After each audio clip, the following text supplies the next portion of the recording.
ప్రియమైన వారలారా, యేసుక్రీస్తు నామమున మీకు నా ప్రేమపూర్వక శుభాకాంక్షలు. ఎలా ఉన్నారు? బాగున్నారా? సంతోషంగా ఉన్నారా? ప్రభు అయిన యేసు మీ మీద చాలా అక్కర ప్రేమ కలిగిన దేవుడు. అందువల్లనే మీరు సంతోషంగా ఉండాలని దేవుడు ఇష్టపడుచున్నారు. ఎక్కడండి సంతోషము?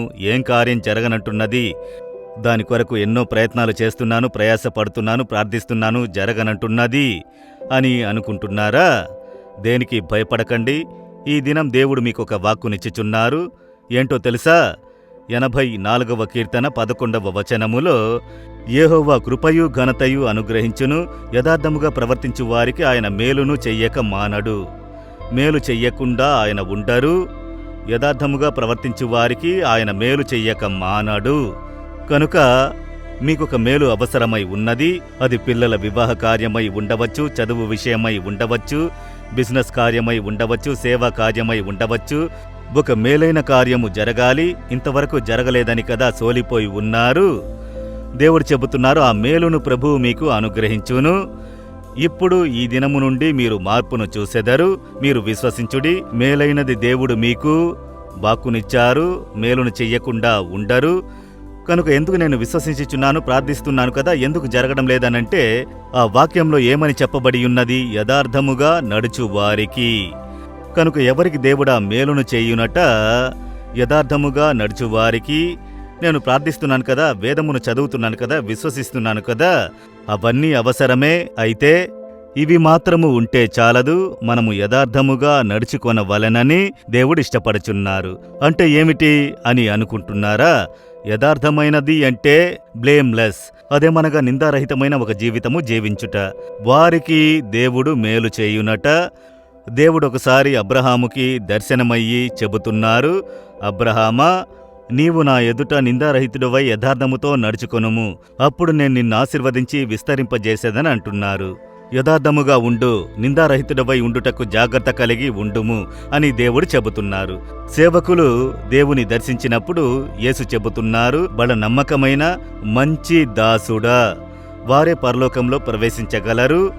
ఇక మనము ఏం మాట్లాడినా సరే ఆ నిందారహితమైన ఒక జీవితము జీవించాలని దేవుడు ఎదురు చూచుచున్నారు.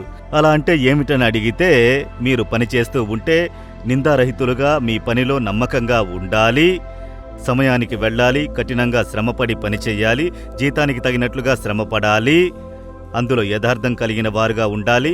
అదేవిధంగా బిజినెస్ చేస్తే కలపటము చేయుట, మోసం చేత డబ్బు సంపాదించుట, బిజినెస్ తంత్రాలు అవన్నీ ఉపయోగించకూడదు.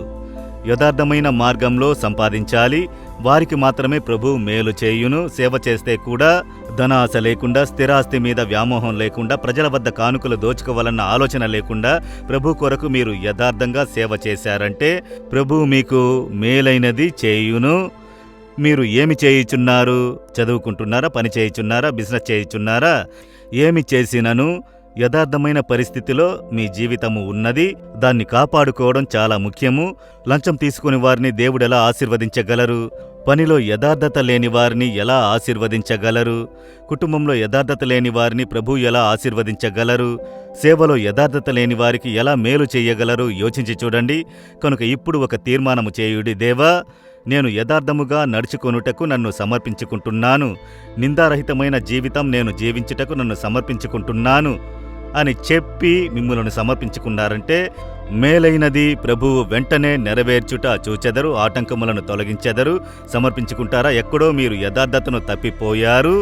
ఎక్కడో మీ మీద నేరము, మీ మనసాక్షి మీ మీద నేరము మోపుచున్నది. అలాంటి పరిస్థితుల్లో ఉన్నారు కదా. కనుక అందులో మీరు మారు మనసు పొంది, నన్ను క్షమించండి దేవా, నేను ఇందులో తప్పు చేశాను, నేను ఇక మీదట ఎవ్వరూ చేయి చాపి నింద మోపకుండున్నట్లు నా జీవితము ఉండును, అలాంటి ఒక జీవితం జీవించదను, నన్ను సమర్పించుకుంటున్నానని చెప్పండి. వెంటనే మేలైంది జరుగును. సమర్పించుకుంటారా?